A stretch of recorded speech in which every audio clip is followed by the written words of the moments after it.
The U.S. says it plans to push further to get Israel and Palestine to the negotiating table, with Secretary of State John Kerry planning a trip to the Middle East.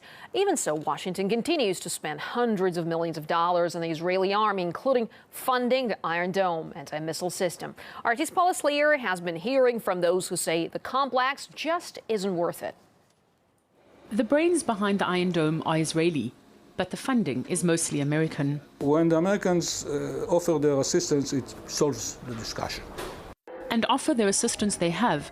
Washington recently pledged an additional $680 million for deploying the interceptor system that advocates claim has a success rate of more than 80%. I know the correct numbers, I've seen the results, and I endorse them completely.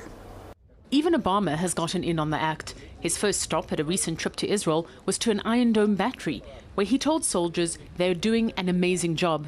Because so much money has been spent on this defense missile system, it now needs to be marketed and sold. Otherwise, how do you justify something that has already cost the American taxpayer millions of dollars?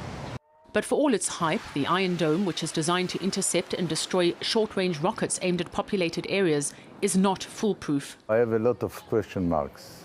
Questions that include the system's effectiveness. Weapons experts in the United States and even in Israel say the IDF has widely overstated its intercept success rate by a factor of 10 or more. You can see very clearly that the trajectory are like this, that it's impossible to hit the warhead of the rocket. So if they said they destroyed 84% of the incoming rockets. The celebrated technological wonder exploded onto the international stage after last year's Israel-Gaza war. But the maths did not add up. It proved disproportionately expensive as a defense against crude, homemade Palestinian rockets. Hamas militants are assembling these rockets, which cost about $100 to make, which are very little more than a pipe with some explosives to propel it forward. And the Iron Dome rockets actually cost $50,000 each rocket. So shooting 2 rockets to intercept one of the Hamas makeshift rockets would cost 1,000 times more than the cost of the rocket that is being intercepted. But the IDF has good reason to mislead the world about its effectiveness. Not only do taxpayers want to know their money is being well spent, but enemies need to be deterred, especially Gaza militants firing at Israel's southern border city of Sderot. It's not the right solution.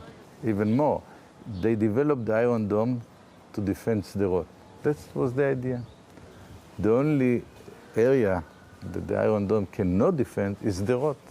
Given the history of missile defense deception and the strong Israeli incentive to deceive, the people who pay for the system should be asking hard questions about how well it really works. Paula Slayer, RT, Tel Aviv.